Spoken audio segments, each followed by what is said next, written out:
Est-ce qu'il y a d'autres questions? Monsieur le maire, vous avez énuméré un certain nombre de raisons qui ont conduit la SEM à être dans la situation financière d'aujourd'hui. Et je souhaiterais compléter cette liste parce que, à mon sens, vous en avez oublié. D'abord, la relance, dès le début de ce mandat, de l'activité d'achat, rénovation, location sociale de biens immobiliers. Une activité très déficitaire pour la SEM. Une activité pourtant suspendue en 2016 après la vente du parc de logements sociaux. Pour cela, vous avez même réembauché l'ancien directeur de la SEM qui était parti à la retraite, si bien que la SEM a supporté pendant plusieurs mois le salaire de 2 directeurs. Puis il y a eu l'embauche par la SEM d'une de vos amies pour s'occuper de missions qui n'étaient pas dans les statuts de la SEM. Je vous rappelle qu'il y a eu une enquête de gendarmerie à ce sujet et que, suite à cette enquête, elle n'a plus fait partie de la SEM par la suite. Mais aussi, je voudrais évoquer votre choix avec la métropole de ne pas relancer de DSP sur les parkings Toreil et Grand Jardin, empêchant la SEM de répondre à un appel d'offres pour continuer à exploiter ces 2 parkings.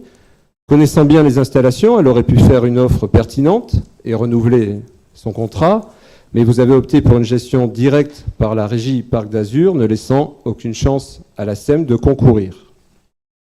D'autre part, il y a eu l'achat en 2023 de 27 places supplémentaires dans le nouveau parking souterrain Chagall, au 2e sous-sol, pour un montant de 630 000 €. La SEM a contracté un emprunt spécifique à cet effet. Et enfin, par rapport à l'obligation d'ouvrir le capital de la SEM à la métropole, il y a eu le choix de vendre une partie des parts de la ville à la métropole, vente qui a rapporté 175 000 € à la ville, alors que vous auriez pu décider d'une augmentation de capital de la SEM qui, elle, aurait rapporté de l'argent à la SEM. Voilà, je pense qu'il faut être complet quand on fait un historique et de ne pas oublier certains faits de décisions propres, pour ne parler que de décisions externes. Et puis, il y a eu le coup de grâce, et on le connaît tous, hein, et il suffit de le dire, et là-dessus, je ne porte ni jugement, ni reproche, puisque j'aurais fait pareil. Mais il faut être objectif et le dire clairement, le coup de grâce pour la SEM, il est venu du maintien du parking de la gare, du parking de surface Chagall. Son maintien a mis en défaut la fréquentation du nouveau parking souterrain de Chagall, les gens préférant les parkings de surface aux parkings souterrains. Et ce manque de fréquentation du parking souterrain Chagall a engendré une perte récurrente pour la SEM de 30 000 € par mois depuis son ouverture en octobre 2024. Voilà, il faut le dire, ça fait partie des faits qui ont entraîné la situation actuelle de la SEM, encore une fois, sans porter de jugement sur ces faits. Et à partir de là, donc, il a été décidé, vous avez décidé de liquider la SEM.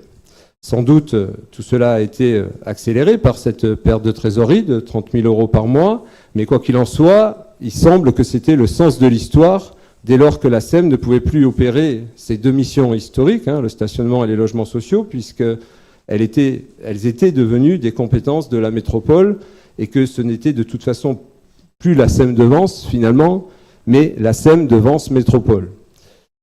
Par contre, sur l'ensemble des ventes des actifs de la SEM, je n'étais pas d'accord, personnellement, avec la vente du parking Marie-Antoinette à la métropole. Il se trouve que, finalement, que cette vente ne peut pas se faire. Vous étiez d'accord de la vente de Marie-Antoinette à la SEM? On en reparlera. Je finis mon propos. Oui ou non? Je finis mon propos. Oui ou non? Et il se trouve donc que cette vente ne peut pas se faire et que le parking va revenir dans le giron communal. Contrairement à ce que vous avez fait. Dont acte. Par contre, il semble qu'en décembre, vous aviez déjà connaissance de cet état de fait, et même si nous ne la connaissons pas précisément, puisqu'elle reste à calculer, une somme, sans doute importante, de plus d'1 million d'euros va devoir être restituée par la ville à la SEM dans le cadre de l'annulation de la vente de 2017. Le notaire vient de nous dire qu'il ne fallait pas attendre pour rendre effectif cet état de fait. Aussi, je voudrais savoir pourquoi aucune provision, au moins en termes de provision, n'a été inscrite dans le budget 2026 que nous examinerons tout à l'heure. Je vous remercie. Merci, Monsieur Scalzo. Donc,